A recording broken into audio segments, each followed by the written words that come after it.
ഹസന സിയാറ സംഘം നിലവിൽ ഏർവാടിയിൽ നിന്നും തിരിച്ചു പോരുമ്പോൾ മായക്കുളം സിയാറത്തിന് വേണ്ടി ഇറങ്ങിയതാണ്. സാധാരണ അങ്ങോട്ട് പോകുമ്പോഴാണ് ഇവിടെ എല്ലാം സിയാറത്തിന് ഇറങ്ങാറുള്ളത്. പക്ഷേ ഇത്തവണയുള്ള നമ്മുടെ യാത്രയിൽ അവിടെ പോകുമ്പോൾ ഇറങ്ങാൻ സമയം ലഭിച്ചില്ല. മായക്കുളം, പുതുമായക്കുളം തുടങ്ങി ഇവിടെ ഒരുപാട് മഹാന്മാരുടെ ദർബാറുകൾ ഉണ്ട്. എല്ലായിടങ്ങളിലും പോകാൻ സമയം വേണ്ടത്ര അനുവദനീയമായിരുന്നില്ല. ഏതായാലും ചെറിയ രൂപത്തിൽ ഇവിടുത്തെ ചരിത്രങ്ങളെല്ലാം പറഞ്ഞു കൊടുത്തു. വിഷയങ്ങളെല്ലാം മനസ്സിലാക്കിയതിന് ശേഷം പ്രിയപ്പെട്ട ഉപ്പമാരും ഉമ്മമാരും എല്ലാവരും കൂടെ ഒരുമിച്ചുള്ള ഞങ്ങളുടെ ദുആ എല്ലാം നടത്തി. ഭക്തി നിർഭയമായ ദുആയിന് ശേഷം ആ മായക്കുളം ദർബാറിൽ നിന്ന് ഞങ്ങൾ പുറത്തേക്കിറങ്ങി. ഇനി നേരെ ഞങ്ങൾക്ക് പോകാനുള്ളത് കീളക്കര സ്വതഖത്തുല്ലാഹിൽ ഖാഹിരി തങ്ങൾ പാപ്പയുടെ ദർബാറിലേക്കാണ്. അവിടേക്കുള്ള യാത്രയുടെ പ്രാരംഭഘട്ടത്തിനാണ് ഇപ്പോൾ നിലവിലുള്ളത്. നമ്മുടെ ബസ് അല്പം ദൂരെയായിരുന്നു കൊണ്ടുപോയി നിർത്തിയിരുന്നത്. അങ്ങനെ എല്ലാവരും കൂടെ ബസ്സിൽ കയറി അൽഹംദുലില്ലാഹ് വളരെ റാഹത്തായിക്കൊണ്ട് കീളക്കരയിലെത്തിയിട്ടുണ്ട്.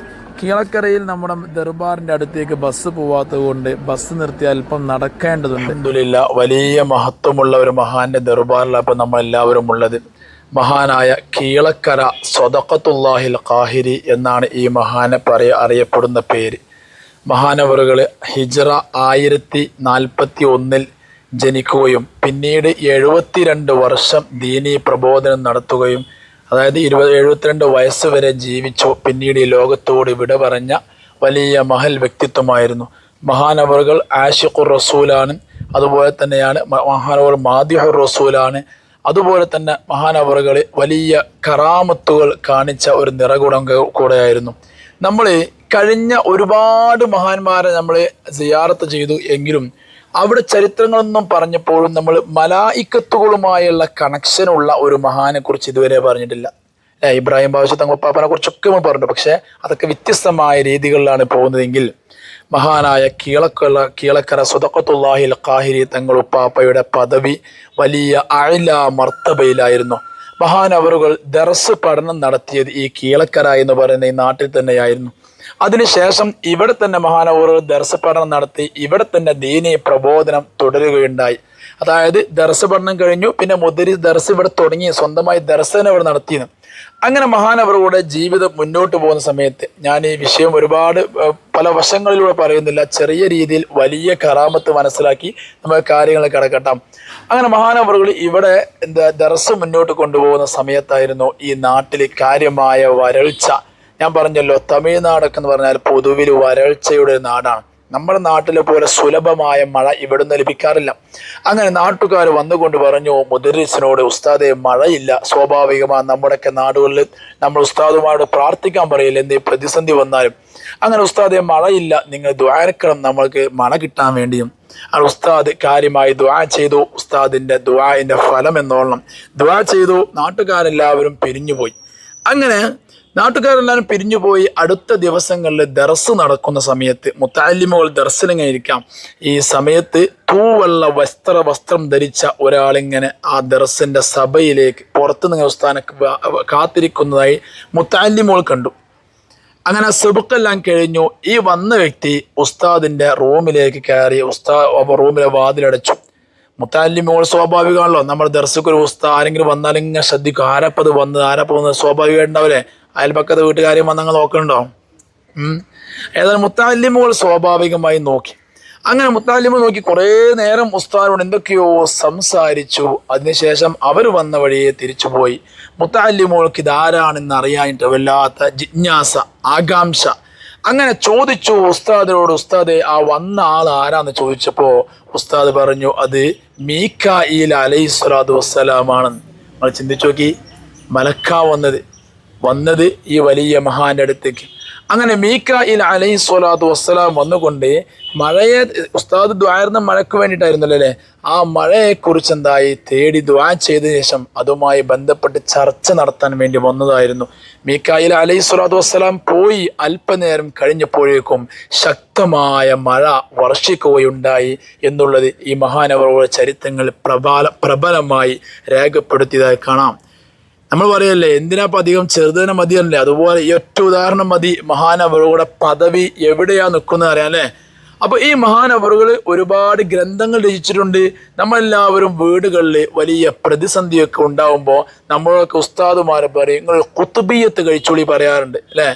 ആകെ ഒരു പൂർവികർക്കുണ്ട്. പുതിയ തലമുറ ഇതൊക്കെ പാടെ കുറഞ്ഞു പോയിരിക്കാം. ഒരു കുത്തുബിയത്ത് നിങ്ങൾ കഴിച്ചോളൂ വീട്ടിൽ. അപ്പം എന്താവും ഗൗസുൽ ആദം തങ്ങൾ പാപ്പയുടെ ആ ഒരു ബറക്കത്ത് കൊണ്ട് ആ പ്രതിസന്ധി എന്ത് തന്നെയാണെങ്കിലും മാറി വരും. അങ്ങനെ നമ്മളൊക്കെ പൂർവികരൊക്കെ ചെയ്തിരുന്നു. ഇന്നൊക്കെ വളരെ കുറവാണ്. അപ്പൊ ഈ കുത്തുബിയത്തിന്റെ രചയിതാവും കൂടെയാണ് മഹാനായ സ്വദഖത്തുല്ലാഹിൽ ഖാഹിർ തങ്ങൾ പാപ്പ. അതുപോലെ തന്നെയാണ് ഹബീബ് മുഹമ്മദുർ റസൂലുള്ളാഹി സ്വല്ലല്ലാഹു അലൈഹി വസല്ലം ആരംഭപ്പൂവിന്റെ ഖസീദത്തുൽ വിത്രിയ എന്ന് പറയുന്ന നമ്മൾ ഖസീദത്തുൽ ബുർദയെ പോലുള്ള ഖസീദത്തുൽ വിത്രിയ എന്ന് പറയുന്ന ഒരു ബൈത്തുകളുണ്ട്. അതിൻ്റെയും കൂടെ രചയിതാവാണ്. ഞാൻ പറഞ്ഞല്ലോ ആഷിഖു റസൂലായിരുന്നു പറഞ്ഞില്ലേ. അപ്പോൾ അതിൻ്റെയും രചയിതാവാണ്. ഇങ്ങനെ തുടങ്ങി ഒരുപാട് ഖസീദത്തുൽ മുഹമ്മദിയ തുടങ്ങിയ ഒരുപാട് സംഭവങ്ങൾ എന്താണ് രചിച്ച. അപ്പോൾ സുബ്ഹാന മൗലിദ് എന്നൊരു മൗലിദുണ്ട്. ആ മൗലിദ് കേരളത്തിലേക്ക് കൊണ്ടുവന്ന ഒരു വലിയ പണ്ഡിതനും കൂടിയാണ് മഹാനായ സ്വദഖത്തുല്ലാഹിൽ ഖാഹിരി തങ്ങൾ ഉപ്പാപ്പ. അപ്പോൾ അത്ര വലിയ മഹാന്റെ ദർബാറിലാണ് ഇപ്പം നമ്മളെല്ലാവരും ഉള്ളത്. അള്ളാഹു സുബ്ഹാനഹു വ തആല നമ്മൾ പറഞ്ഞതും കേട്ടതുമെല്ലാം ഖബൂൽ ചെയ്യുമാറാവട്ടെ. ഇപ്പൊ ദർബാറിനെ കുറിച്ച് ഞാൻ പറഞ്ഞല്ലോ അല്ലെ. ഇനി എല്ലാവരും ഇങ്ങോട്ട് നോക്കൂ. ഇങ്ങോട്ട് എന്താണ് കാണുന്നത്? എന്താ കാണ്? കല്ലോ? റബ്ബേ, നല്ല മൊഞ്ചുള്ളൊരു പള്ളിയുണ്ട്. കല്ല കാണുന്നത്. ഈ പള്ളിയെ കുറിച്ച് പൊതുവിൽ എല്ലാവർക്കും ഒരു ഇതുണ്ട്. ജിന്ന് പള്ളി എന്ന് അറിയപ്പെടാം അല്ലേ. എല്ലാവരും ജിന്ന് പള്ളി പറയും. പൊതുവിൽ ഇത് ജിന്ന് ഉണ്ടാക്കിയതല്ല. ഇത് ഉണ്ടാക്കിയ ആളുകളാണ് ഈ കാണുന്ന 3 പേരാ. ആ ഫ്രണ്ട് കാണുന്ന 3 പേരിതാ ആ മക്ബറ, ഈ നേർ കാണുന്ന ഈ സാധനം. ഇവർ 3 പേരും കൂടെ ഒരു പക്ഷേ അത് ജിന്നോളെ സഹായത്താലാവാം. എന്തായാലും അവർ തയ്യാറാക്കപ്പെട്ട പള്ളിയാണ് എന്ന് പറയാം. ഏതായാലും ഈ പള്ളി കരിങ്കല്ലുകളെ കൊണ്ട് മാത്രം നിർമ്മിച്ചതാണ് എന്നുള്ളത് വസ്തുനിഷ്ഠമായ ഒരു കാര്യമാണ്. പള്ളിയുടെ അകത്ത് കയറി പുരുഷന്മാർക്കൊക്കെ നോക്കാം ഇൻഷാ അല്ലാഹ്. അപ്പോൾ എന്താ കരിങ്കല്ല് കൊണ്ട് മാത്രം ഇതിൻ്റെ അകത്ത് മുഴുവൻ ഇപ്പോൾ ഈ വാതിൽ അടക്കപ്പെട്ടു മുഴുവൻ എന്താണ് കരിങ്കല്ല് കൊണ്ട് മാത്രം. നമ്മളെ വാൽനോക്കം എന്ന് പറയുന്ന സ്ഥലം ഉണ്ടല്ലോ, ഞാൻ പറഞ്ഞില്ല ഇവിടെ 40 കിലോമീറ്റർ ദൂരം പോയിട്ടില്ലാണ്. അതായത് അങ്ങോട്ട് 25 കിലോമീറ്റർ, ഇങ്ങോട്ട് 50 കിലോമീറ്റർ. അപ്പോൾ ആ സ്ഥലത്ത് ഉള്ള ഒരു തരം പ്രത്യേക ഒരു മണൽക്കല്ലുണ്ട്. അതിന് പ്രത്യേക ഒരു പേരുണ്ട്. ഇത് സാധാ കരിങ്കല്ലല്ല. സാധാ കരിങ്കല്ല് ഈ രൂപത്തിലെല്ലാം ഉണ്ടാവുക. ഇതിന് പ്രത്യേക ഒരു കല്ലുണ്ട്. ഒരു കടപ്പുറത്ത് കിട്ടുന്ന കല്ല. ആ കല്ല് കൊണ്ട്, അതായത് പാറക്കല്ലാണ്, പക്ഷെ അതിന് വേറെ തരം ഒരു കല്ലുണ്ട്. ആ കല്ല് കൊണ്ടാണ് ഈ കണ്ട കൊത്തുപണികൾ മുഴുവനും ഫുള്ള് ഡിസൈൻ ചെയ്യിപ്പിച്ച്. നമ്മൾ മനസ്സിലാക്കേണ്ട കാര്യം, ഇതൊക്കെ എത്രയോ വർഷങ്ങൾക്ക് മുമ്പ് മെഷീനറി എല്ലാം വരുന്നതിന് മുമ്പ് അന്നുണ്ടായിരുന്ന തലമുറകൾ കൊത്തുപണി ചെയ്തുണ്ടാക്കി ഇത്ര മനോഹരമായ ഡിസൈനിൽ. അജ്മീറിൽ വന്നവർക്കറിയാം, അവിടെ ദൈദിൻക ചോപ്ര എന്ന് പറയുന്ന ഒരു പള്ളിയുണ്ട്. ആ പള്ളിയും ഇതുപോലെ തന്നെയാണ് സംഭവം. അപ്പോൾ അങ്ങനെ ഉണ്ടാക്കിയൊരു പള്ളിയാണ്ടത്. അപ്പോൾ ഇത് ജിന്നുപള്ളി പൂർവികർ പറഞ്ഞത് പ്രകാരം ഇങ്ങനെ കേട്ട് തലമുറകളായി വരുന്നു. അപ്പോൾ അവിടെ എഴുതിയെന്ന് വെച്ചിട്ടുണ്ടോ ചിലപ്പോൾ ഇതാ പള്ളി ഉണ്ടാക്കിയ അവരാണ്. അവിടെ മലയാളം വരെ എഴുതിച്ചിട്ടുണ്ട്. കാരണം എല്ലാവരും ഇത് ജിന്നുപള്ളി പറഞ്ഞിട്ട് ജിന്നോട് ഒരു ദിവസം കൊണ്ട് ഉണ്ടാക്കിയാൽ പറഞ്ഞിട്ട് നമ്മളതിനെ അങ്ങോട്ട് എതിർക്കൊന്നും വേണ്ട. നമ്മൾ മനസ്സിലാക്കേണ്ടത് ഇത് ഇവിടത്തുകാരെന്ന ഇതിന് ചരിത്രങ്ങൾ തന്നെ രേഖപ്പെടുത്തിയ ഇത് അങ്ങനെയല്ല. ഇത് ഉണ്ടാക്കിയവരുടെ മക്ബറയാണ് ഈ കാണുന്ന 3 എന്നുള്ളത് കേട്ടാ. ഏതായാലും ഈ ഒരു കാഴ്ച നമുക്ക് കാണാം. അത് കഴിഞ്ഞ് നമുക്ക് സിയാറത്ത് ചെയ്യാം. അള്ളാഹു നമ്മളെല്ലാം കബൂൽ ചെയ്യുമാറാവട്ടെ. ആഷിഖുർ റസൂലിന്റെ ചാരേക്ക് വരുമ്പോൾ നമ്മൾ ഇവിടെ ഏറ്റവും മോസ്റ്റ് ഇമ്പോർട്ടൻ്റ് ആയി ഇവിടെ ചെയ്യേണ്ടത് ഹബീബിന്റെ മദ്ഹ്. ആഷിഖുർ റസൂൽ എന്ന് പറഞ്ഞാൽ മുത്തായ നബി സല്ലല്ലാഹു അലൈഹി വസല്ലമ തങ്ങൾ അതിയായി മഹബത്ത് വെക്കുന്നവരായിരുന്നു. അപ്പൊ അങ്ങനെയുള്ള ഒരു മഹാന്റെ അടുത്ത് വരുമ്പോൾ നമ്മൾ എല്ലാ മഹാന്മാരും മുത്തനെ മഹബത്ത് വെക്കുന്നവരാണ്. പക്ഷെ എന്നാലും ചിലർക്ക് മഹബത്തൊരു ലഹരിയായി വരും. ഒത്തിനെങ്ങനെ ഇഷ്ടപ്പെടാം, പല രൂപത്തിലായിക്കൊണ്ട് ഇഷ്ടപ്പെടാം. അപ്പം അങ്ങനെയുള്ള ഒരാളെടുത്ത് വരുമ്പോൾ നമ്മൾ ഇതുപോലെയുള്ള മദ്ഹുകൾ പാടിക്കഴിഞ്ഞാൽ അവർക്ക് നല്ല സന്തോഷം.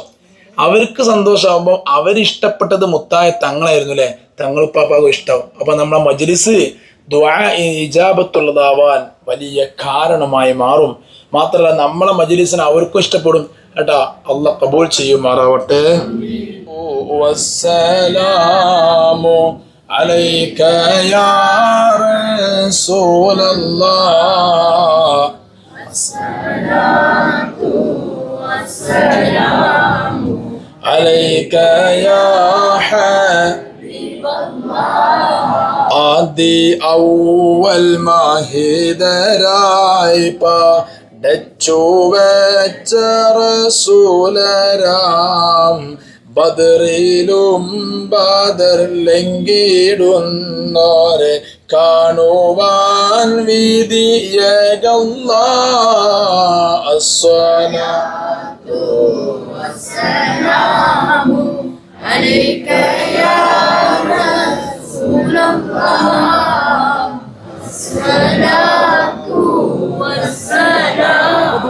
മാതിരി തങ്ങൾ ഉപ്പാപ്പയെക്കുറിച്ച് ചരിത്രങ്ങളെല്ലാം പറഞ്ഞു കൊടുത്തു. അങ്ങനെ അവിടെ സിയാറകളെല്ലാം ചെയ്തു കഴിഞ്ഞു. ആ പള്ളി ഒന്ന് കാണാൻ വേണ്ടി ഇറങ്ങിയതാണ്. പള്ളിയുടെ ഉൾവശമെല്ലാം കണ്ടാൽ നമുക്കറിയാം കരിങ്കല്ലിന് കൊണ്ട് മാത്രം തയ്യാറാക്കപ്പെട്ടതാണ് എന്നുള്ളതിൽ യാതൊരു സംശയവുമില്ല.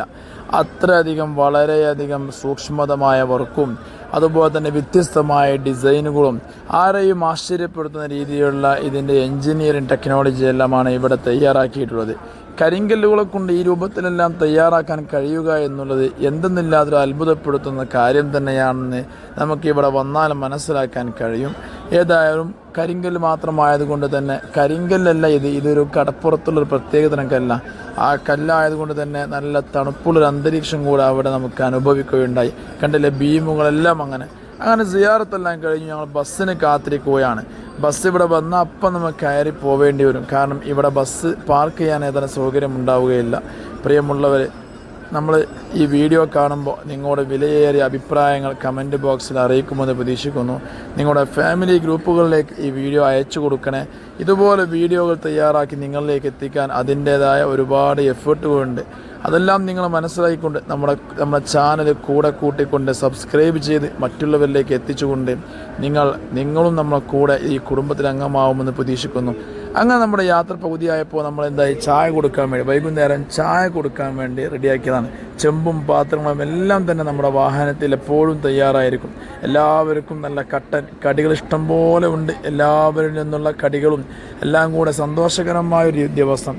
എന്തെന്നില്ലാത്തൊരു സന്തോഷമാണ് ഈ ഒരു യാത്ര. ഒരു കുടുംബം പോലെ പോയി സന്തോഷത്തോടെ റാഹത്തായി വഴിയിൽ നിന്ന് ഭക്ഷണം കഴിക്കൽ എല്ലാം കഴിഞ്ഞു സന്തോഷമായി. ഇന്ന് രാത്രി പാതിരാ സമയത്ത് നാട്ടിലേക്ക് എത്തുന്ന രീതിയിലുള്ള ഒരു ഷെഡ്യൂളാണ് നമുക്കുള്ളത്. അങ്ങനെ ചായക്കുടിയെല്ലാം കഴിഞ്ഞു, എല്ലാവരും കയറി. ഇപ്പോൾ നിലവിൽ ഭക്ഷണം റെഡിയാണ്.